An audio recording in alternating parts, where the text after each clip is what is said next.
Bienvenue sur Top Invest, la chaîne des tops d'investissement. Ici, on parle essentiellement d'entreprises de qualité. Alors, il y a quelques temps, j'ai partagé ici une note d'analyse, enfin pas une note, mais j'ai partagé une analyse quantitative ici sur Pernod Ricard, notamment pour les résultats ici du résultat ici 2023. Donc, sur cette note d'analyse, on s'est essentiellement basé sur les éléments ici quantitatifs et à peu près les informations qu'on avait par rapport à l'article qu'on a eu à lire à commenter pour faire cette vidéo-là. Et vous savez que quand une entreprise ici, si elle me plaît quantitativement, obligatoirement, je vais aller lire mes rapports financiers, écouter mes conférences calls et revenir ici avec une conclusion. Quand je dis revenir, ce n'est pas forcément faire une vidéo, non. C'est revenir, c'est plutôt personnel, d'accord? Donc, je vais documenter à peu près qu'est-ce que j'ai trouvé dans mes recherches. OK? Donc, je sais également qu'en ce moment, 1 million de personnes, des tonnes de personnes ou bien des milliers de personnes se posent des questions par rapport à Pernod Ricard. Est-ce que c'est le moment ici de, je ne sais pas moi, d'ancrer en position? Est-ce que c'est le moment ici de double down, etc. Ok? Est-ce que c'est le moment de vendre? Il y a 1 milliard de questions qui passent dans la tête de chaque investisseur, dépendamment ici voilà, dépendamment ici de, de, pas de sa journée, mais voilà, dépendamment ici de s'il est investisseur ou pas du tout sur la compagnie en question. OK?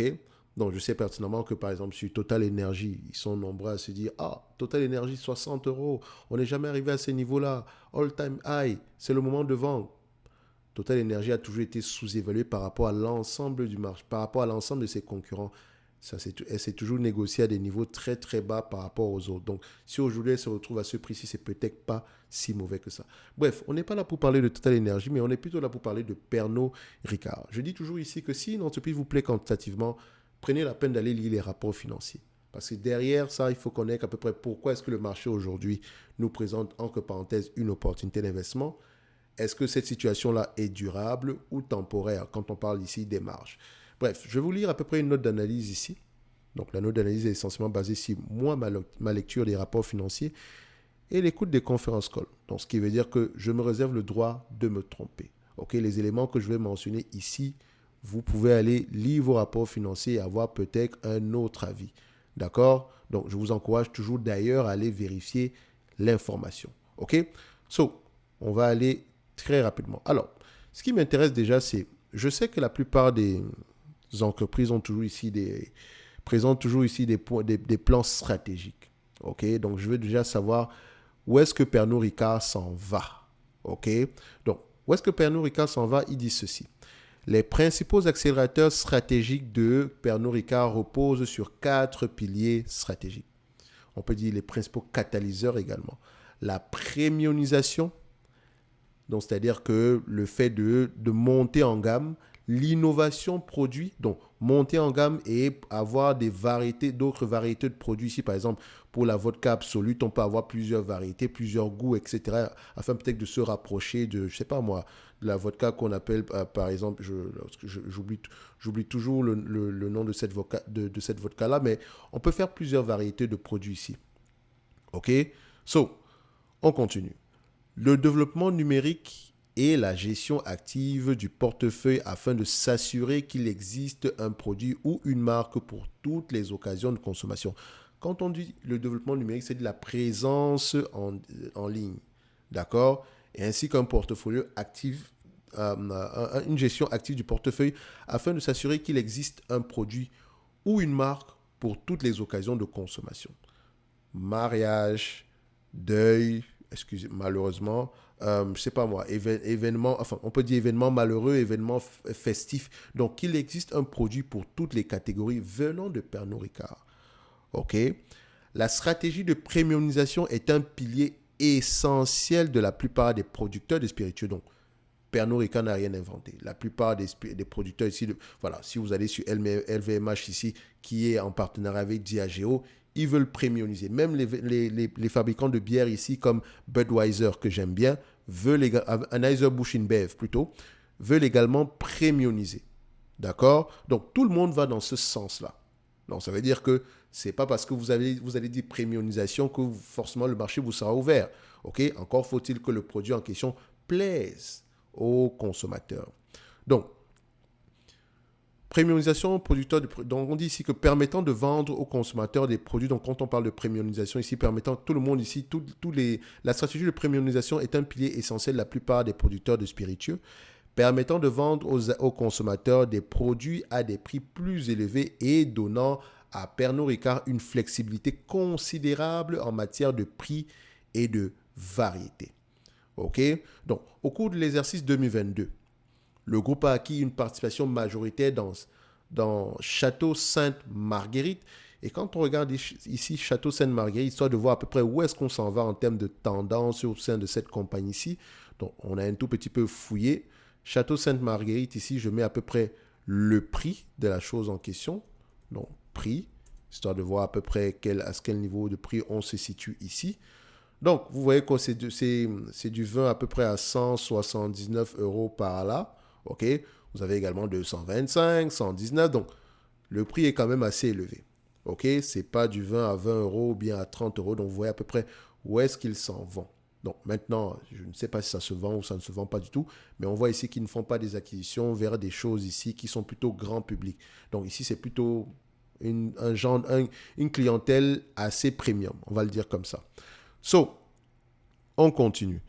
Qui est considéré, donc Château Sainte-Marguerite est considéré comme la référence en matière de cru classé rosé dans l'appellation, excusez-moi, dans l'appellation Côte de Provence. En fait, ce n'est pas moi qui le dis, c'est le management qui l'a mentionné. OK? Utilisez Équateur, recherchez Château Sainte-Marguerite. Ils l'ont mentionné, ils l'ont dit. Donc moi, je ne suis pas un amateur de vin ici. Et j'ai cherché à peu près quelles sont à peu près les revues spécialisées qui pourraient me montrer, qui pourraient m'aider à peu près à comprendre comment on appelle les appellations, les crus et tout le reste ici. Mais voilà, donc j'ai marqué ici l'information parce que je pense que le niveau de prix ici nous donne à peu près une idée de là où est-ce que l'entreprise veut s'en aller. OK? Donc, ces vins élégants, donc ceux-là, rejoignent le portefeuille de produits de luxe de Pernod Ricard. Donc, la société se développe également sur des marchés alternatifs tels que les cocktails prêts à servir grâce à l'acquisition de Cocorico en décembre 2022. Et ce qui est drôle, c'est que pour Cocorico, je ne savais pas que c'était Pernod Ricard. Cocorico, ici, j'ai déjà goûté les cocktails de Cocorico et franchement, j'ai aimé.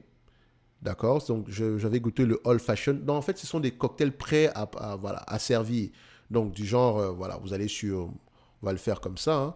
On va recherche, Cocorico. On va là, on va mettre nos cocktails. Voilà, vous voyez que monsieur a cherché quand même. Donc, par exemple, si je veux un Porn Star Martini, d'accord? C'est le nom, c'est le nom. Porn Star Martini. Donc, dans Porn Star Martini, je clique dessus, on me dit ceci, c'est 15,2% d'alcool ici, voilà, on m'explique à peu près à quoi ça ressemble, blablabli, blablabla. On me montre également comment est-ce que je dois le servir à peu près, je pense que c'est plus bas. Donc, tout ce que j'ai à faire, c'est de faire l'habillement. D'accord? Donc, je vais peut-être mettre mon Porn Star Martini avec un zeste de citron ou bien, je ne sais pas moi, je vais juste l'habiller. Je ne vais plus faire comme avant, mélanger les alcools, secouer, etc., poser. Non. Tout est prêt à boire. Et franchement, c'était pas mal. Et quand je dis c'était pas mal ici, c'est pas comme si je suis un critique d'alcool ou quoi que ce soit. Non, non. C'était bien. Franchement, c'était bien. Et je pense qu'à ce niveau-ci, ils peuvent augmenter le prix. Surtout parce que quand moi je l'ai goûté, j'ai voulu en acheter. Malheureusement, ici au Québec, par exemple, il faut aller dans... C'est le gouvernement, enfin, même pas au Québec, même au Canada, enfin, disons au Québec, c'est le gouvernement québécois qui vend l'alcool. Donc, certains types d'alcool, surtout les alcools forts. Les alcools forts, vous ne pouvez pas les retrouver dans les grandes surfaces. Dans les grandes surfaces, vous allez retrouver du vin, de la bière. Mais sinon, les alcools forts comme celui-ci, je pense que quand on est au-dessus ici du 12% ici, parce que 12%, c'est plus le vin ici. Donc, quand on est au-dessus, je pense qu'on va se retrouver à ce qu'on appelle généralement la SAQ, Société des alcools du Québec. Bon, ne me demandez pas pourquoi c'est fait comme ça, mais voilà. J'ai cherché, j'ai pas trouvé, mais j'ai remarqué qu'on pouvait le commander ici en ligne. Donc, je vais le tester. D'accord? Vous voyez, dans mon panier, il y en a 3. Parce que monsieur veut tester. D'accord? So, qu'est-ce que j'ai pris dans mon panier ici? J'ai pris Porn Star Martini. Donc voilà, donc c'est ça qu'on va prendre à peu près, mais je pense que je vais également, c'est parce que le old fashion, je peux le faire de moi-même. Bref, on revient sur l'article ici, d'accord? So, la structure organisationnelle décentralisée, parce que j'aime toujours comprendre une chose, c'est bien d'avoir une stratégie ici, mais je sais également que les produits comme l'alcool, euh, l'alcool ici, les restaurants, quand vous êtes à l'international, c'est toujours bien d'épouser les papilles des régions dans lesquelles vous vendez le produit. Par exemple, ce que vous allez appeler épicé en France n'aura certainement pas la même connotation en Afrique, parce que nous, en Afrique, c'est très épicé. En Inde également, quand on parle d'épicé, c'est pas la même chose pour quelqu'un qui va manger épicé, très épicé en France, d'accord? Donc, le palais dans différentes régions est différent. Et c'est la même chose avec l'alcool, ok? Donc, c'est également la même chose, même avec la cigarette. Vous pouvez aller vérifier. Pour ceux qui sont des fumeurs, si vous fumez une cigarette que vous avez achetée en Europe, une cigarette que vous avez achetée peut-être en Asie ou bien en Afrique, c'est parfois, même si c'est la même marque, c'est parfois différent. Ok? Comme par exemple, au Japon, vous allez trouver plusieurs variétés ici de Fanta ou des choses comme ça, alors qu'en France, il y en aura moins. Au McDonald's, ici, vous allez voir des McDo très spécialisés pour le palais des Français, d'accord, ou bien des Suisses ou des Belges, et au Japon, très spécialisés pour le palais ici des Japonais. Bref, dépendamment des régions dans lesquelles vous allez, surtout pour des produits pareils qui font appel au goût des consommateurs, il faut s'adapter au palais. D'accord? Ça ne veut pas dire que la vodka va être aimée partout. Non, il y aura des régions où c'est plutôt la bière qu'on préfère, ou bien c'est plutôt le whisky qu'on préfère, c'est plutôt le gin qu'on préfère. Ok? Ça peut être également culturel, donc on va plutôt mettre l'emphase sur ces produits-là. Ok?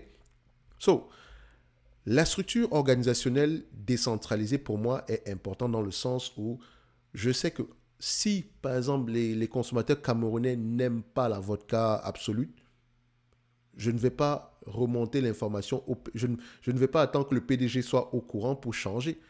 Donc déjà, le gestionnaire ici, par exemple, le country manager ici peut faire tout le changement de lui-même, d'accord, sans toutefois avoir recours à l'aval du PDG, etc. Vous voyez ce que je veux dire? So, la structure organisationnelle décentralisée du groupe a pour but de permettre aux équipes de gestion locale de répondre rapidement à l'évolution des tendances et des préférences des consommateurs. Comme je l'ai dit toujours ici, analyser une compagnie, ce n'est pas juste regarder les chiffres. Il faut également comprendre comment est-ce que ce business-là fonctionne, même dans sa partie organisationnelle. C'est important. OK? Parfois, d'aucuns vont penser que c'est de l'information ici qui ne sert strictement à rien. Pour moi, je considère que c'est une information importante. OK? C'est une information importante pour moi. Ça me permet de savoir, ça me permet de comprendre ici que l'entreprise peut réagir très rapidement par rapport à X ou Y problème dans une région déterminée. Donc, d'un point de vue stratégique, Pernod Ricard a identifié 4 marchés clés essentiels. Hormis la stratégie, hormis ici les principaux accélérateurs stratégiques ici, on a 4 marchés clés sur lesquels on va exercer cette stratégie-là, à savoir les États-Unis, la Chine, l'Inde et la vente au détail aux voyageurs. La vente de détail aux voyageurs, je pense que je vais mis ici la vente de détail aux voyageurs. Donc, tout ce qui concerne c'est le travel retail, donc essentiellement dans les aéroports, les stations de train ou bien voilà, je sais pas moi, les ports ici, donc dépendamment ici pour ceux qui font des croisières, etc. D'accord? So, voilà nos 4 marchés. L'année 2021 a été déterminante pour Pernod Ricard car elle a atteint son objectif de chiffre d'affaires. Donc, elle avait un objectif de chiffre d'affaires ici d'environ 2 milliards de dollars aux États-Unis et plus de 1 milliard d'euros en Chine. Bon, par rapport aux 2 milliards, parce que je n'ai pas pu faire la différence ici entre les deux. L'information en question par rapport à la Chine ici, on l'a mentionné comme quoi on a atteint cet objectif-là. D'accord? Mais il faut, voilà, est-ce qu'on a converti en dollars? Est-ce que je dois convertir? Je pense que elle présente plutôt ses résultats en euros ici. Donc, quand on dit 2 milliards de dollars aux États-Unis ici, je n'ai pas vérifié l'information par rapport aux États-Unis parce qu'ils présentent ici l'information par rapport à l'Amérique. Ok? Donc, c'est en me basant sur les conférences call ici que j'ai pu avoir cette information concernant les États-Unis et la Chine. De toutes les façons, comme je l'ai dit, toujours aller vérifier 2 marchés incontournables. Et il me semble que c'était un objectif, donc la raison pour laquelle le management a insisté sur cette information-là. Et j'ai cru bon ici de vous la partager. Donc, Ce qu'on attendait sur ces marchés-là, on l'a déjà obtenu et on espère bien plus que ça. Parce que la Chine peut littéralement aller peut littéralement dépasser les États-Unis en termes de chiffre d'affaires. OK? So, et on parle juste de la Chine, on ne parle pas de l'Asie. Et on parle des États-Unis, on ne parle pas de l'Amérique. OK? So, et quand je dis Amérique ici, ceux qui consomment le plus, c'est plus l'Amérique du Sud, mais sauf que l'Amérique du Sud va peut-être consommer des produits grand public. Et les États-Unis, on peut consommer des produits plus premium. OK?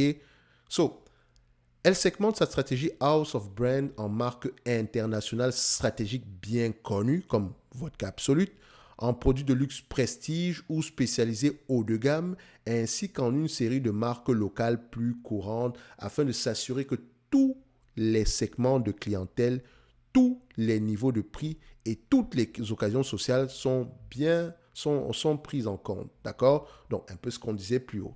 Maintenant, ça, c'est du point de vue stratégique. D'accord? On sait à peu près où est-ce que l'entreprise veut aller, ce qu'elle a déjà eu accompli et ce qu'il lui reste à faire. OK? Maintenant, si on avait quelque chose à dire, parce que j'ai commenté les résultats financiers dernièrement, et là, aujourd'hui, je vais juste m'arrêter sur un élément que j'ai considéré comme étant important à savoir. Alors que la marge brute déclarée a légèrement baissé de 80 points de base, donc 0,8% ici, à 59,7%, la marge brute organique est restée stable à 3 points de base. Donc, si on prend certains ajustements ici, en réalité, la marge brute a augmenté de 0,03% ici. Donc, les prix élevés et l'amélioration du mix ayant compensé l'inflation des coûts.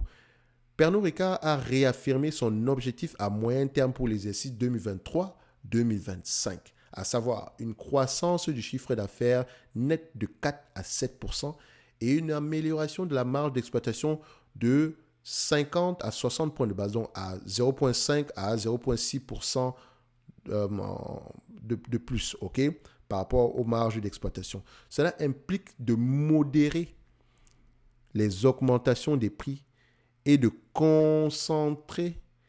se concentrer sur la protection des marges. Donc, comme vous l'avez vu ici, sur Pernod Ricard, elle a augmenté les prix sur les dernières années. Donc, on peut le voir.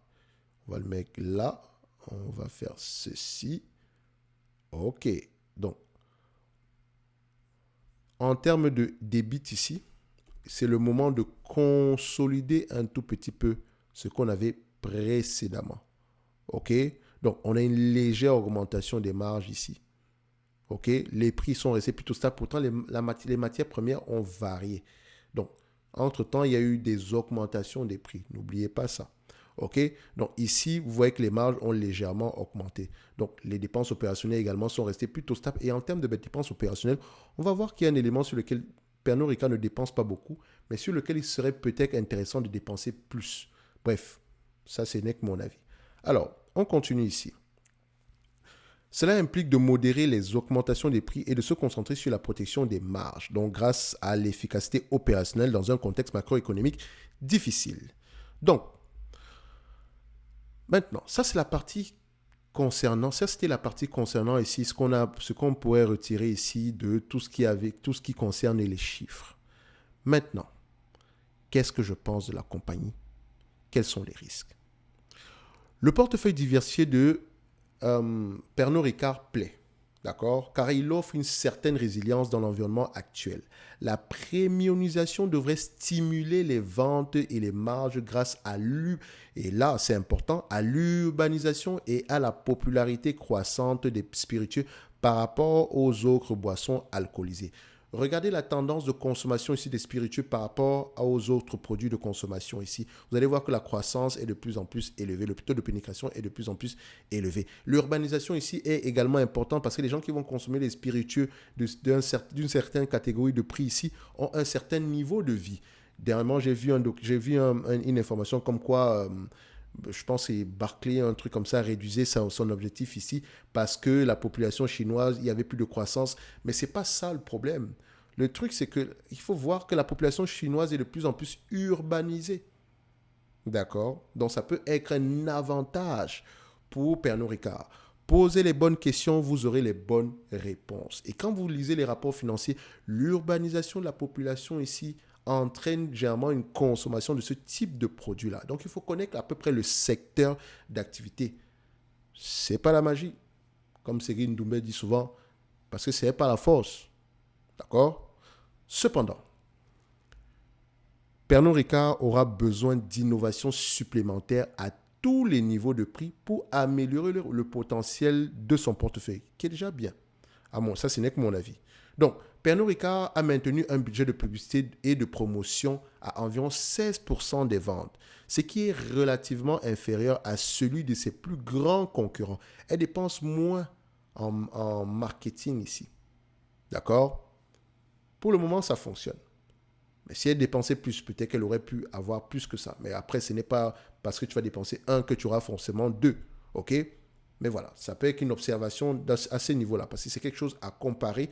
Parce qu'ici, voilà, pour présenter les produits, ils ont besoin. On fait de la pub. On doit faire de la pub. OK? So, l'écart entre les divers segments de clientèle s'étant accentué, donc entre ceux qui consomment, voilà, quand on dit l'écart entre les différents segments de clientèle, on veut plus aller dans le segment premium ici. Or, les volumes ici sont élevés avec le segment grand public, mais le premium ici consomme peut-être moins, mais il rapporte plus. OK? Donc, je dis souvent RI ici, Pernod Ricard aura besoin de leviers supplémentaires pour compenser ses marges plus faibles. Et quand on dit marge plus faible, c'est vraiment entre parenthèses. D'accord? C'est 29% ici contre 30,5% pour ses concurrents. Or, c'est 1,5%. Vous allez me dire, oh, c'est rien du tout. Mais ce 1,5%, disons, on a à peu près 12 milliards ici aujourd'hui. OK? 12 milliards multiplié ici par 0,015. D'accord? Ça représente 180 millions. Vous allez dire, mais c'est rien ça, 180 millions. À 20 fois les bénéfices. D'accord? 180 millions. Divisé par la capitalisation boursière actuelle à 43 milliards. Ça peut représenter ici une augmentation ici de la valeur de 8%. OK? Par rapport à sa véritable valeur. Je n'ai pas dit que le 43 milliards, c'est sa véritable valeur, mais par rapport au prix actuel, ça peut remonter une augmentation de la valeur ici de 8%. Si 43 milliards était sa véritable valeur ici. OK? So, ce n'est peut-être pas rien. Et si vous regardez ça du point de vue dividende, bon, là, par exemple, ici, on va se dire que, oh, c'est énorme, c'est rien du tout. C'est quand même 0,04%. D'accord? Enfin, quand on dit 0, c'est quand même 0,4%. OK? C'est pas grand-chose, mais c'est quand même la moitié d'1%, ce petit 1,5% en supplément là. Donc, la moitié d'1% ici en dividende. OK? So, on continue. Alors, voilà. Cela dit, toute reprise du sentiment du marché dépend de la Chine. D'accord? Donc, si les résultats s'améliorent en Chine, d'accord, le sentiment du marché pourrait changer sur Pernod Ricard, qui reste, à mon avis, un marché solide pour les spiritueux. Ils en consomment énormément. Je ne sais pas si vous connaissez la compagnie qu'on appelle Quacho Mutai. Je vais mettre ça comme ça. Et j'en ai souvent parlé, j'ai toujours parlé de cette compagnie. J'espère qu'en parlant de Pernod Ricard ici aujourd'hui, vous allez la remettre sur la map. Quacho Mutai, voici les marges brutes, 91%. Les marges nettes, 50%. D'accord? C'est une entreprise ici qui a des marges d'EBITDA aux alentours de 68%. Des revenus croissants. Chinoise. Excellente entreprise. Bon, malheureusement, au prix actuel, voilà, et c'est négocié quand même, je pense à price to earning ici, Next 12 Months, on est quand même à des niveaux assez élevés. D'accord? Mais c'est une entreprise excellente en Chine. Et la croissance, ici, vous remarquez que la croissance est à 2 chiffres, ça fait au moins une vingtaine d'années aujourd'hui. Enfin, quand je dis une vingtaine d'années, qu'est-ce que je raconte? Ça fait au moins à peu près, disons, près de 5 années qu'on a une croissance à 2 chiffres. Si on se situe à peu près à partir de 2017, par là. OK? So, les Chinois consomment de l'alcool et ils consomment du premium. OK? Ça, ici, c'est en millions de dollars ici. Donc, je vais mettre ça ici en... Non, c'est en yuan. Je vais mettre ici en dollars américains. Ça donne quoi? C'est quand même 18 milliards. Et ça, c'est une compagnie chinoise. Consommée en majorité par les Chinois. C'est 18 milliards. Et vous avez de l'autre côté Pernod Ricard, d'envergure internationale, qui n'est qu'à 12. D'accord? Est-ce que vous voyez que la Chine, 1 milliard, c'est rien du tout? Je dis bien rien du tout. Il y a encore du potentiel. Donc, si le narratif s'améliore en Chine, ça pourrait être une bonne chose. Mais les principaux risques qui pèsent sur cette note et sur le prix cible sont les suivants. Une hausse persistante des prix des matières premières. Ça entraîne ici, pas une baisse des marges, mais ça met une pression sur les marges ici. L'absence de répercussion des bénéfices de la productivité et l'inefficacité de la répercussion des coûts aux consommateurs. Donc tout ça est lié. Hausse des matières premières, absence de répercussion des bénéfices de la productivité ici et l'inefficacité de la répercussion des coûts aux consommateurs. Si les matières premières ici augmentent le prix, ça met une pression sur les marges. Même si on fait des économies ici, les économies ici nous permettent absolument de maintenir uniquement les marges. Et si on maintient uniquement les marges, ça serait difficile, enfin pas que ça serait difficile, mais avec l'inflation ici, la poche des consommateurs également peut se vider. Donc, ce qui veut dire ça sera peut-être inefficace ici, la répercussion des coûts aux consommateurs. C'est-à-dire que l'augmentation des prix ici sera peut-être inefficace donc, en termes de diminution des volumes. Donc, ça peut avoir un impact négatif. OK? Mais, en réalité, après avoir lu sur Pernod Ricard, je suis assez confiant sur ce business-ci. C'est une belle entreprise. Sérieusement. C'est une très belle... Enfin, vous n'avez pas attendu mon avis pour le savoir. Donc, je sors de là avec un avis très positif et j'ai mis à peu près Pernod Ricard en observation. D'accord? Parce que je considère que le prix actuel est intéressant. Si on se négocie à des multiples, premièrement, on arrive à maintenir ce niveau de marge et qu'on se négocie à ce niveau de valorisation, au niveau de valorisation qu'on a connu par le passé. Notamment ici, je me situerai plutôt à 20 fois les bénéfices, même si le marché a eu tendance à payer bien plus que ça. D'accord? Le marché a eu tendance ici à payer 25 fois les bénéfices, etc. Moi, à 20 fois les bénéfices, moi, je suis d'accord. Si on va à 25 fois les bénéfices, tant mieux. 20 fois les bénéfices, en prenant en considération la croissance future ici, sachant que les années sont tendance à avoir raison ici, on pourrait s'attendre à peu près à 224 $ l'action. D'accord? Est-ce que ça respecte à peu près mon 11% de rendement que je recherche généralement sur ce type d'entité, sur les entités en général? Donc, on a à peu près combien? On a 6,65%. Mais on pourra avoir une croissance plus élevée dans le futur ici parce que voilà, comme je l'ai dit, 1 milliard en Chine, c'est rien du tout. D'accord? La Chine pourra être au même niveau que les États-Unis, peut-être même représenter même la moitié du revenu ici de Pernod Ricard. Je n'ai pas dit que ce sera le cas. C'est possible. OK? Donc, le prix actuel, j'aurais peut-être préféré un prix plus bas que ça, mais les belles entreprises aujourd'hui, ça ne me dérange pas de payer un tout petit peu plus. OK? Surtout quand il reste encore un tout petit peu de croissance derrière. OK? Donc, Pernod Ricard au prix actuel, ça pourrait être intéressant.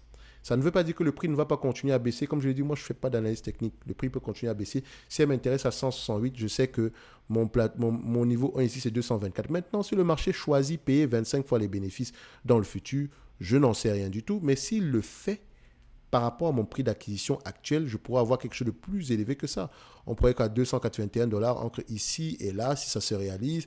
C'est quand même on a quand même un 20% de croissance ici en moins de 2 ans, en 2 ans par là. OK? Mais voilà, quand j'investis ici, c'est généralement ici pour une période de 5 ans. Donc, si pendant 5 ans, on reste à ces niveaux-ci, est-ce que le rendement ici pourrait être assez satisfaisant au bout de la 5e année? Ça sera peut-être pas mal. OK? Donc, au-delà de 2026, est-ce qu'il y aura une certaine croissance? Admettons qu'on reste à 20 fois les bénéfices ici. Forecast Calculator, je mets ici le custom à ce niveau-ci, estimate, et je rappelle ici que le marché paye 20 fois les bénéfices. Donc, restons juste à 20 fois les bénéfices ici.